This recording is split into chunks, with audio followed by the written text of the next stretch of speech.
My parents used my college fund to renovate their house for my sister's wedding. Now they want me to take out student loans and I'm Jordan. Lately, it feels like no one around me really gets what I'm going through. My parents, who I always thought were my biggest supporters, just dropped a bombshell on me, and I can't get my head around it. I'm 18, just about to graduate high school, and I've always been one of those kids who's pretty good at managing money. Since I was 14, I worked weekends at the local diner, then later at a retail store to save up for college. My parents always said they'd match what I saved because, apparently, we're a college-bound family. My parents are all about hard work, ambition, and doing what it takes to make things happen. Or so I thought. I had this idea in my head that everything was set. I was accepted to my dream school, and I felt ready. I'd even been preparing mentally for the long study sessions, late nights, and whatever else college throws at you. The last thing I expected was to find out that all my years of scrimping and saving might have been for nothing. It started a couple of weeks ago when I overheard my mom, Karen, talking on the phone with one of her friends. She was gushing about the house renovations they just completed. We're talking a brand new deck, landscaping, a custom-built gazebo for photos, basically a massive makeover. I had no idea we were doing any of this, let alone why. When I asked her about it later, she just brushed it off, saying it was all for Brielle's big day. Now, my sister Brielle is 24, and she's getting married next month. We've never been super close. She's more of the family favorite, if I'm being honest. My parents seem to think she can do no wrong. She got a new car for her 21st birthday, while I'm saving up just to buy a used one. But whatever, right? That's just how it's always been, and I've accepted it. But this renovation talk got me wondering. I didn't know my parents were that flush with cash to be able to pull off all these upgrades. So, I started to worry a little. I knew I had about $20,000 saved up for college, and if they matched it like they promised, that would cover almost all my expenses. But something just didn't sit right. The next day, I sat my parents down and asked them directly. I needed to know if my college fund was safe. At first, they looked at each other like they weren't sure how to answer. My dad, Marcus, finally said, "Look, Jordan, things have come up, and we had to make some decisions that benefit the whole family." Benefit the whole family? I didn't understand what he meant until my mom jumped in, explaining how they'd used a big chunk of my college savings to fund the house renovations for Brielle's wedding. When she said that, I felt like the floor was pulled out from under me. I was stunned. All I could manage to say was, "You used my college money for the wedding?" They just sat there, calmly nodding, as if this was no big deal. I couldn't believe it. My dad tried to explain that weddings are important in our family, and it's tradition to prioritize them. He actually said, college can be funded through loans, but weddings only happen once. According to him, it was my duty as family to understand and go along with it. That's when it hit me. They expect me to just take out student loans like it's no big deal. Loans I'll be paying off for who knows how long, just because they thought it was a good idea to turn our house into some kind of wedding wonderland. I couldn't keep my cool. I asked them if they ever thought about my future or what all those years of saving meant to me. My mom just looked at me and said, "Jordan, don't be so dramatic. Your sister deserves a nice wedding, and you'll understand that when you're older." Dramatic? This is my college fund they spent. It wasn't some gift from them. I worked hard for that money, and they promised to match it. Now they were acting like my dreams were disposable. Brielle, meanwhile, had no idea what was going on, or at least she didn't seem to care. Over the next few days, I tried to talk to my parents again, hoping they'd see how unfair this was. But every time, they gave me the same answer. Family comes first, and I should be happy for my sister. They even suggested I could live at home while going to a local community college to save money. It was like they'd already decided my future for me. They had no interest in helping me with college now that Brielle's wedding was the priority. I felt cornered, like I didn't have any control over my own life. Desperate for advice, I reached out to my best friend, Aiden. He was shocked and told me I might have legal options, but that would mean going up against my parents. The thought of it made me sick. How could they do this and expect me to just go along with it? Aiden suggested I talk to my Aunt Cheryl, my dad's sister, who's always been the black sheep in the family. She's had her own issues with my parents over the years, and I figured maybe she'd understand. When I called Aunt Cheryl, she didn't seem surprised. In fact, she said this is classic Marcus and Karen behavior. She went on about how they'd always been more concerned with appearances and what others think than with actually supporting their kids equally. Apparently, this wasn't the first time they'd done something like this. She even hinted that Brielle had a say in the renovations, which only made me angrier. The more I thought about it, the more I felt like an outsider in my own family. It's like they only care about Brielle's happiness, and my future is just an afterthought. I still don't know what to do. I've thought about trying to get my money back somehow, or maybe even going public with what they've done. But would that just make things worse? I never thought my own family would prioritize one child's wedding over another's education, and now I'm left wondering if I'm just being selfish or if they're really in the wrong. So, after I talked to my Aunt Cheryl and got her perspective, I felt even more unsettled. It's one thing to be hurt by your parents. It's another to find out that this kind of favoritism and questionable decision-making goes way back in the family. Apparently, my parents have always been like this, doing whatever makes them look good without considering how it affects others. I decided I couldn't just leave things the way they were. I needed my parents to understand how betrayed I felt. I mean, I'd been saving for college for years, and they didn't even bother to tell me they were spending the money. So, I went back to them, hoping that maybe, just maybe, they'd see my side if I explained it better. When I brought it up, my mom sighed like she was already tired of the conversation. "Jordan," she said, "you have to understand that weddings are very important to us. We want your sister's day to be memorable. It's a once-in-a-lifetime thing." I almost laughed. Once in a lifetime? And what about college? Did they think that was some kind of casual decision I just bounced back from? But I bit my tongue and tried to stay calm. "So, my future doesn't matter as much as a single day for Brielle?" I asked. My dad gave me a look like he was disappointed in me. "Jordan, college is something you can make work in a lot of ways. Student loans are normal, and you'll be able to handle them. But weddings, well, we've always believed they're a priority in our family." I told him that it wasn't normal to take money from someone's college fund without even discussing it with them. But my mom just waved her hand like I was being overly sensitive. "It's not like you're losing out on college," she said. "You're just adjusting your expectations." Adjusting my expectations. That's what they wanted. They wanted me to just accept that my hard work didn't mean much to them. They'd rather funnel all that money into a backyard renovation for a wedding than see me go to the school I'd worked so hard to get into. I'd heard enough, so I left, feeling even more frustrated than before. After that talk, I found myself drifting away from family dinners and events. I'd just go out, usually to Aiden's house. He's been my best friend since middle school, and his family's basically adopted me at this point. Aiden's parents couldn't believe what my parents had done. His mom even suggested I try talking to a financial advisor to see if there was a way to secure any other funding for college. But deep down, I didn't want loans. I wanted what I'd earned and saved. I wanted what was supposed to be mine. Aiden threw out an idea that kind of shocked me at first. "Jordan, you could take them to small claims court. They can't just take your money without telling you." I'll admit, the thought of going up against my own parents legally was terrifying. Could I really do that? They're my family, and despite everything, I didn't want to blow up whatever little relationship we had left. But the more I thought about it, the more I realized that if I didn't stand up for myself now, I'd be letting them walk all over me. Later that week, I got a text from Brielle asking if we could talk. I figured she must have heard from Mom and Dad that I was upset about the college fund. So, I agreed to meet her, hoping she might understand my side. When I arrived at her place, she seemed sympathetic at first. She said she understood why I was mad, but quickly shifted into justifying what happened. "Jordan, I didn't ask them to take your college money, but they wanted me to have a perfect wedding. Mom and Dad just thought it was the right thing to do. Weddings are important to them." I wanted to believe she wasn't involved, but Aunt Cheryl's words kept echoing in my head. Brielle had always been the golden child. I remember her graduation party. It was a huge deal, with everything she wanted, while mine was barely acknowledged. It wasn't hard to believe she let this happen, even if she didn't ask for it directly.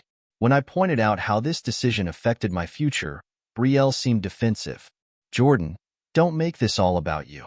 I get that college is important, But it's not like you're the only one who has to make sacrifices. Sacrifices? This was more than just a sacrifice. They had robbed me of something I'd been working toward for years. I was hurt, but I tried one last time to make her see where I was coming from. I told her how much this meant to me, how I'd been saving and working for so long, and how this decision had blindsided me. But all she said was, "It's just money, Jordan. You can pay it back." Just money? That's when I realized she'd never understand. Brielle was getting the wedding of her dreams, and she had everything handed to her. She didn't know what it was like to work for something and have it taken away. She'd always been the center of my parents' world, and now she was part of the reason my own dreams were slipping away. I left her place feeling defeated. It seemed like no one in my family cared how much this decision was affecting me. They expected me to just get over it because it was Brielle's wedding, as if that should automatically make it okay. As the wedding date approached, my parents started pushing me to let go of my resentment. They even suggested I should give a toast at the wedding, showing family unity. The thought of standing up there, pretending to be happy, made me sick. But my dad told me it was my duty as her brother. At this point, it wasn't even about the money anymore. It was about respect. I realized my parents didn't see me as an equal part of the family. I was just the kid they expected to fall in line while they did whatever they wanted with my future. One night, my dad pulled me aside, probably sensing how strained things had gotten. He told me he and my mom had decided to offer me a compromise. I was hopeful for a second, thinking maybe they'd come around. But then he explained what they had in mind. "We're willing to give you some money each year, Jordan. Just enough to cover your basic tuition if you stay in state. But the rest of the expenses will be up to you." I couldn't believe it. That was their compromise?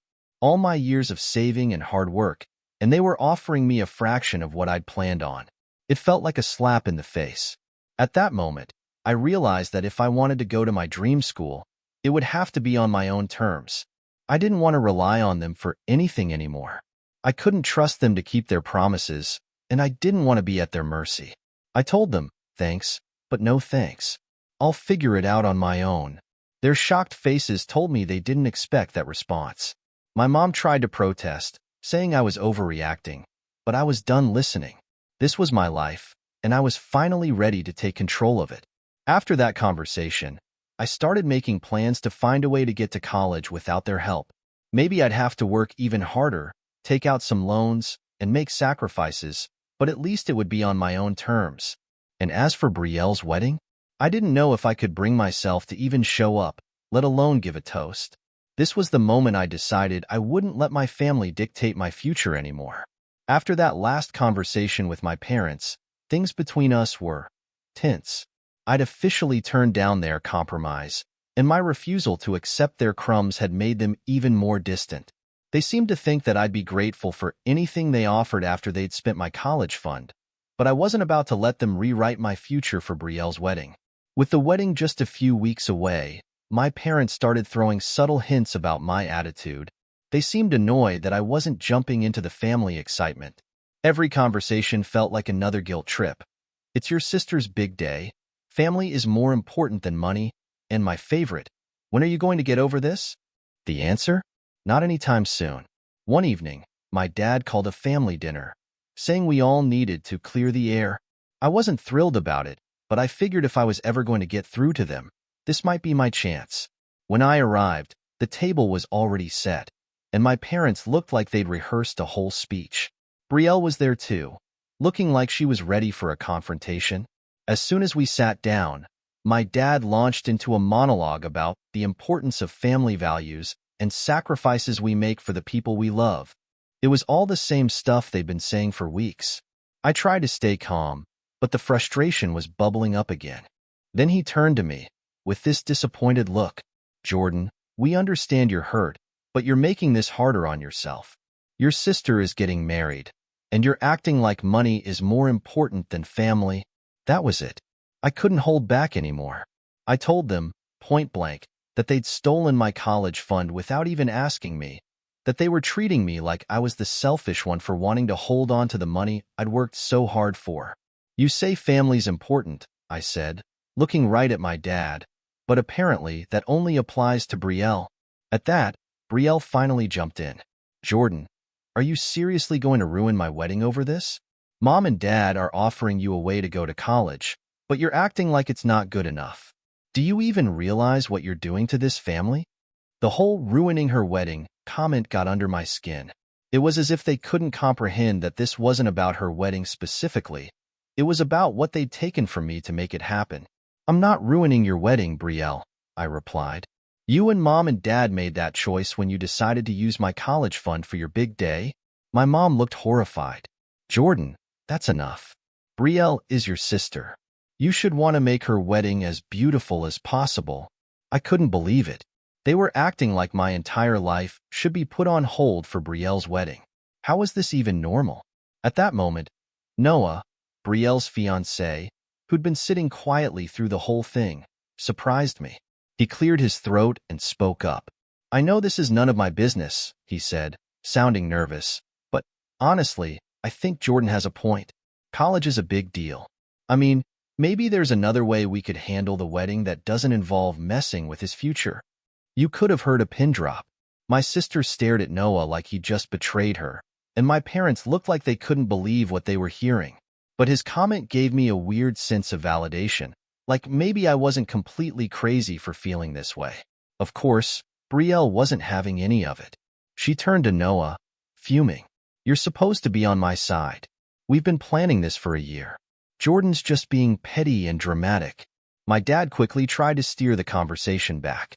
Let's not lose focus here, he said, giving Noah a warning look. Jordan, this isn't the time to hold grudges. You need to think about the bigger picture. This wedding is bringing our family together.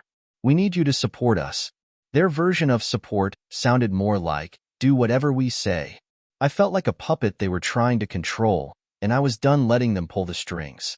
I took a deep breath and said, I am thinking about the bigger picture, and right now, the bigger picture is my future. I've worked too hard to let it go because you guys think weddings are more important than education.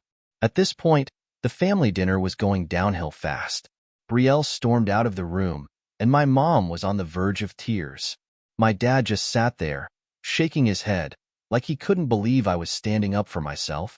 After a long silence, he finally said, if you're so determined to go your own way, maybe you need to learn how to handle life without leaning on us. I knew he was trying to intimidate me, to make me second-guess my decision, but all it did was confirm that I was doing the right thing. If they wanted me to rely on them less, then so be it. I'd go it alone, even if it meant working twice as hard. Over the next few days, things were even more awkward. My parents avoided me, and Brielle sent me a string of messages telling me how selfish I was being. But I didn't respond. I was too focused on figuring out a way to fund my education without relying on them. Aiden came over one night with a bunch of scholarship applications and information on grant programs. He told me he'd help me fill them out, and that he'd ask his parents if they knew of any other financial aid options I hadn't thought of. It was a small lifeline in what felt like a pretty hopeless situation, but it helped. The next family event was supposed to be the final wedding rehearsal, and everyone was expected to attend. My parents hadn't directly told me I had to be there, but it was implied. When the day came, I really didn't want to go, but I decided to show up, more out of curiosity than anything else. When I arrived, it was clear Brielle and my parents were still angry. They kept shooting me these pointed looks, and Brielle even said, loud enough for everyone to hear, nice of you to grace us with your presence. I ignored her, but as the evening went on, I started to feel this simmering resentment all over again. I didn't want to be a part of this. I didn't want to stand by and smile for photos, pretending like nothing was wrong. And I definitely didn't want to give some fake toast about family unity at the reception. Near the end of the night, I pulled my dad aside. I told him, straight up, that I wouldn't be giving any toast at the wedding. I wasn't going to stand there and lie to everyone about how happy I was for them, and I didn't want to be part of this fake show. He looked at me, his face turning red, and said, Jordan, if you don't participate in this wedding, don't expect any help from us for your college or anything else. I couldn't believe what I was hearing. They were really holding this over my head, trying to use their money as leverage to get me to fall in line. Well, I guess that's settled then, I told him. I'll find a way to pay for college myself. I walked out of that rehearsal with mixed feelings. relief that I was finally standing up for myself, and sadness over how broken my relationship with my family had become. I knew there was no going back. I'd made my choice, and now I had to figure out a way to make it work. As I left, I caught a glimpse of Noah standing off to the side.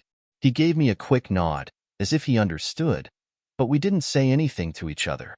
I didn't know if he'd still feel the same way once Brielle filled him in on her side of things. That night, I went home and applied for every scholarship, grant, and aid program I could find. It was late, but Aiden was right there beside me, looking up deadlines and helping me brainstorm essays. For the first time in weeks, I felt like I had a real shot, like I might actually make this happen on my own. Now, with the wedding only a week away, I've made a decision. I'm not going. I don't care what they think anymore. They made their choices, and I'm making mine. This is my life, and I'm done letting them control it. I don't know what's going to happen next. Maybe they'll finally understand how much they've hurt me, or maybe they'll cut me off entirely. Either way, I'm ready for whatever comes. I'd rather face an uncertain future than keep pretending everything's okay. This might be the end of my relationship with my family as I know it, but for the first time, I feel like I'm actually standing up for myself. In the days leading up to the wedding, I felt a strange sense of calm, almost like I was floating above the chaos. My parents, of course, had no idea I wasn't planning to attend. I figured they'd find out soon enough. I'd made my decision, and even though part of me was sad about what it would mean for my relationship with them, another part felt liberated. The night before the wedding, I got a text from Brielle. She wanted to meet up, just the two of us. I almost ignored it, but I was curious. Maybe she finally understood what this had done to me. Or maybe she was planning to lay into me one last time. When I arrived at the cafe, Brielle was already there, looking stressed and sipping a latte with chipped nail polish, a detail I found strange, given how meticulously she usually presents herself. She didn't look like someone who was about to have the perfect day. I braced myself, expecting some kind of lecture or guilt trip. Instead, she started by saying, "Look, Jordan, I know we've had our differences, but tomorrow is the biggest day of my life, and it's really important to me that you're there." There it was. I could see where this conversation was going. She wanted me there, smiling and pretending everything was fine. Also, her day could go off without a hitch. I was about to tell her exactly why I wasn't planning to come, but then she said something that stopped me. "I didn't know Mom and Dad used your college fund," she said, looking down. "I thought they were paying for everything themselves. I just found out yesterday, and I'm really sorry." For a moment, I didn't know what to say. I'd assumed she knew all along. She'd always been close with Mom, and they seemed to plan everything together. But Brielle sounded genuine, and there was an awkwardness in her voice I wasn't used to. Maybe she really didn't know.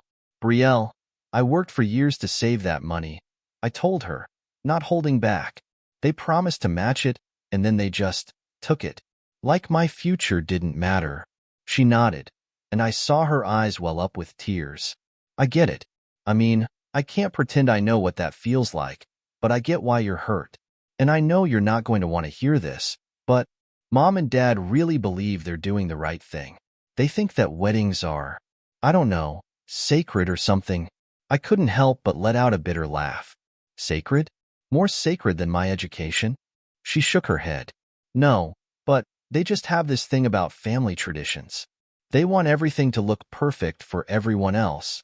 That was the problem, wasn't it? They were so obsessed with appearances, with looking like the perfect family, that they'd forgotten how much damage they were doing. I didn't know if I could ever look at them the same way." Brielle reached across the table and put her hand on mine. "I'm not asking you to forgive them or pretend like everything's okay, but it would mean a lot to me if you were there tomorrow. Even if you hate every second of it, I want my brother there, and I want to find a way to make this up to you." I stared at her, trying to figure out if she was serious. Brielle had never been the type to apologize, let alone make amends. But she seemed different, like she was finally seeing things from my side. Maybe this whole situation had forced her to grow up a little, too.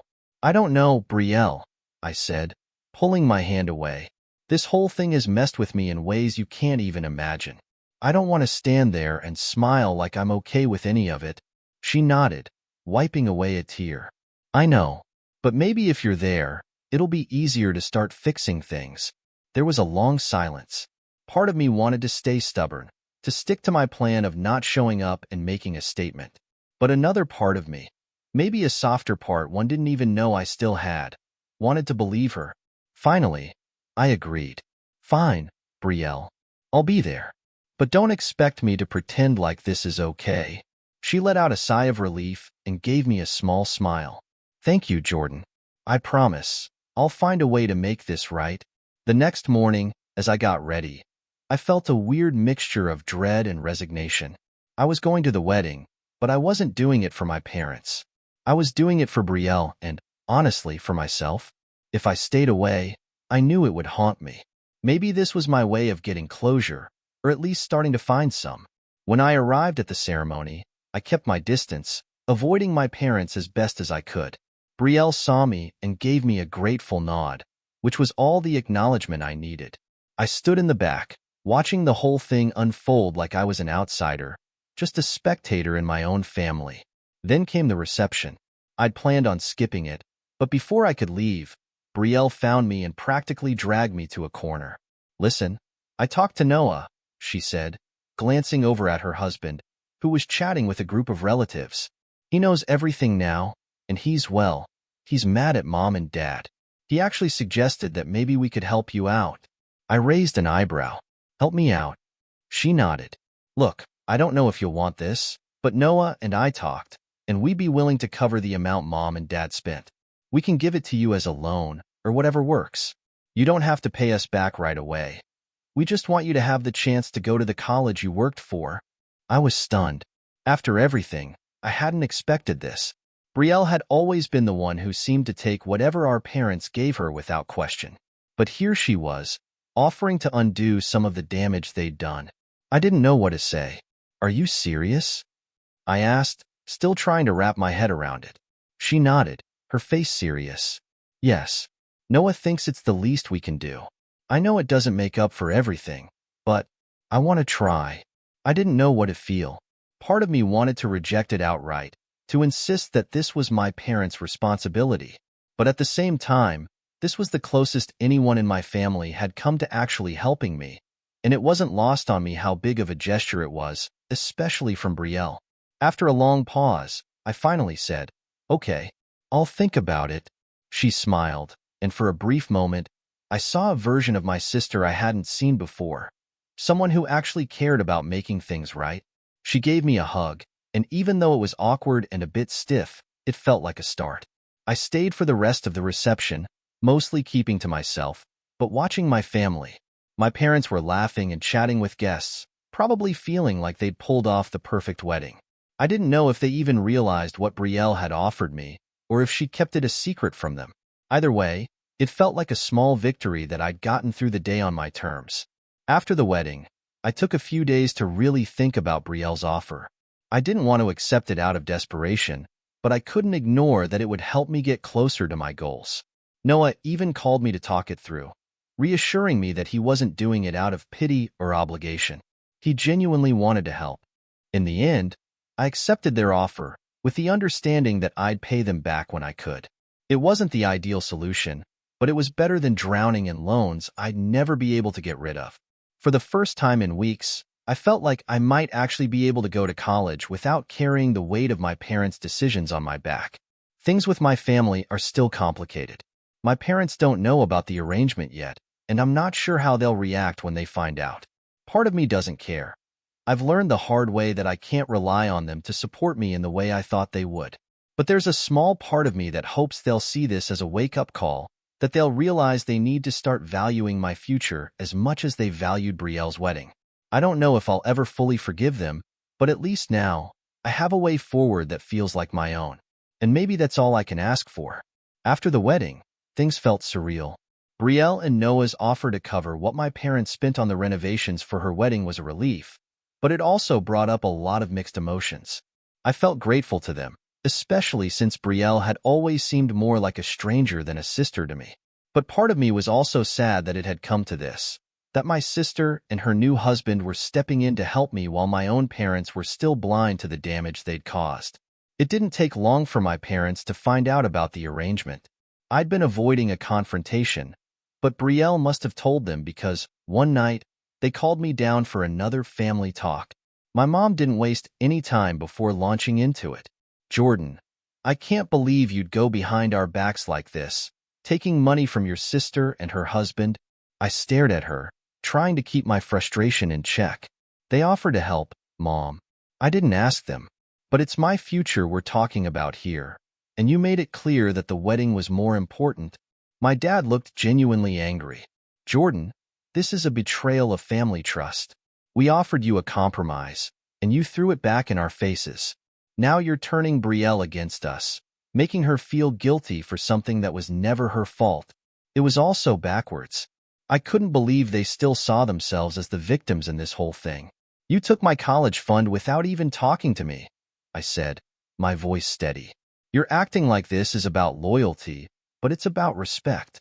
You didn't respect me or the years I spent working for that money." They fell silent for a moment. My mom looked uncomfortable, as if she couldn't believe I was standing up to them so openly. Finally, she sighed and said, "We did what we thought was best, Jordan. Family sacrifices are never easy, but that's part of what makes us strong." But I couldn't see it that way. They kept using a family as an excuse to justify their decisions. But their version of family seemed to mean sacrificing me every time Brielle needed something. "I don't know if I can keep doing this," I said quietly. "I've spent so long trying to be a good son, trying to do everything right, and yet you still don't see me. You don't understand what you took from me." My dad stood up, his face tight with anger and frustration. "You're being dramatic. You don't understand what it means to be a parent, to have to make hard choices for your family." I looked at him, feeling a strange mixture of sadness and resolve. "Maybe you're right, Dad. Maybe I don't understand. But I know one thing. I can't keep bending over backward to meet your expectations when you won't even consider mine." I walked out of the room, knowing there was nothing left to say. This wasn't a conversation that would end with everyone hugging and making up. They weren't going to see my side, and I was done trying to make them understand. After that night, I put all my focus into preparing for college. I worked extra shifts, applied for every scholarship I could find, and stayed in close touch with Brielle and Noah, who were true to their word about helping me out. Surprisingly, we'd grown closer since the wedding. Brielle even apologized again, admitting she hadn't realized how much she'd benefited from our parents' favoritism until it impacted me directly. It was like we were finally breaking through all those years of rivalry and resentment. As for my parents, they stayed distant. They didn't try to reach out, and I didn't make an effort either. It was strange, almost as if we were strangers living under the same roof. The air felt tense whenever we crossed paths, like we were all too stubborn to bridge the gap. I didn't know if we'd ever find common ground again, but I'd made my peace with it. This was about my future, and for once, I was putting myself first. Eventually, I moved out and started my first semester. It wasn't the dream situation I'd once imagined, but it was a fresh start, and I felt free. My relationship with Brielle and Noah grew stronger, and they continued to check in on me, genuinely interested in how I was doing.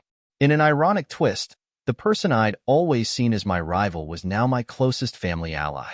One weekend, Brielle called and told me they were hosting a small family dinner and asked if I'd come. She said it wouldn't be the same without me there. I knew my parents would be there too, and I hesitated, worried it would be awkward. But in the end, I agreed, hoping maybe enough time had passed for us to have a civil conversation. When I walked in that evening, the atmosphere was tense. My parents greeted me politely, almost stiffly, but there was no real warmth. Brielle and Noah, however, were welcoming and did their best to make me feel comfortable. Toward the end of the evening, my dad pulled me aside. His face was serious, but there was a softness I hadn't seen before. "Jordan," he began, almost hesitantly, "we've had time to think about everything that happened. I know we made some choices you didn't agree with. Maybe we could have handled it differently." It wasn't an apology, not really, but it was the closest he'd come to admitting they were wrong. I could see the struggle in his eyes, the battle between pride and regret. And while it wasn't the resolution I'd once hoped for, it was enough. For now, I nodded, feeling a strange sense of closure. Thanks, Dad. That means a lot. As I left that night, I realized that sometimes families don't offer the apologies we think we deserve. They may never see the full impact of their choices, and we may never fully forgive them. But maybe it's enough to move forward, to take the lessons learned and use them to shape our own paths. I still don't know what the future holds with my parents, but I know one thing. I'm done letting them dictate my worth.